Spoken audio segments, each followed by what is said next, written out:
I left my life in America to move to the countryside of Japan, and this is what my life is like now. Oi, oi.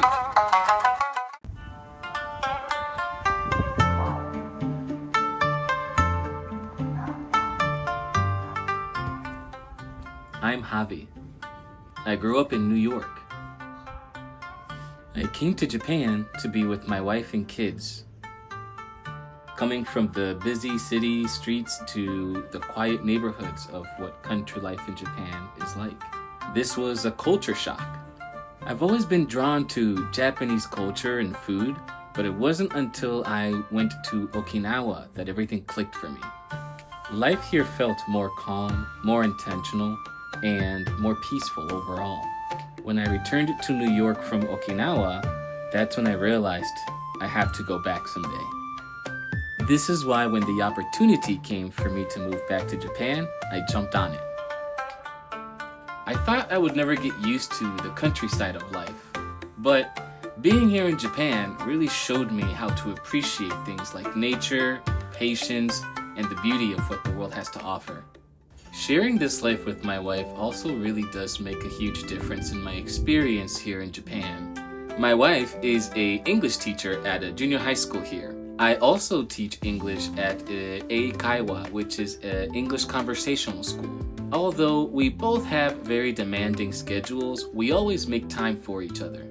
It's nice to be able to go on walks or exploring or even going to certain places to have fun with the family. This is one reason countryside life doesn't really feel empty or lonely for me. It honestly feels balanced.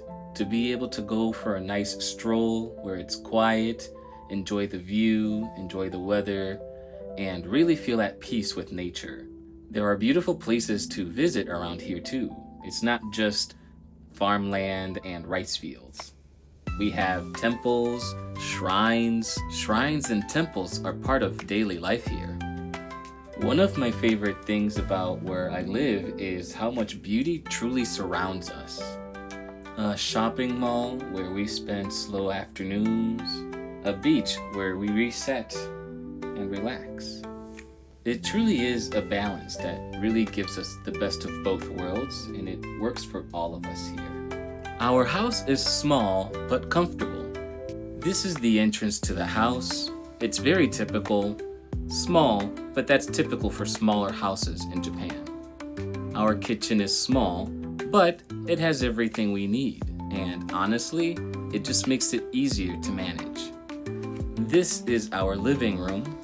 It is also small, but very comfortable, and honestly, enough for the three of us here. This section of the living room is actually where I do most of my videos now. I try to have a nice little setup that represents Japan and the Japanese culture. That way when I do these kind of videos, you kind of feel immersed in what life is like. Luckily, it's also a nice little decor for my shelf, so it works out.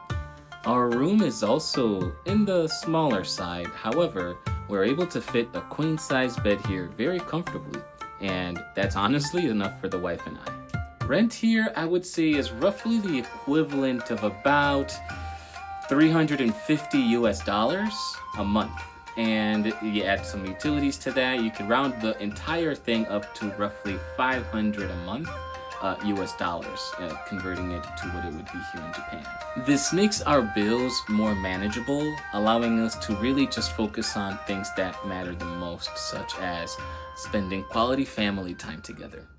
I would say moving to the countryside of Japan really was worthwhile.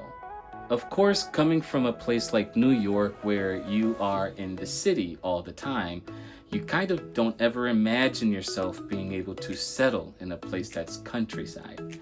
However, this was honestly what I think I needed the most in my life and at the right time.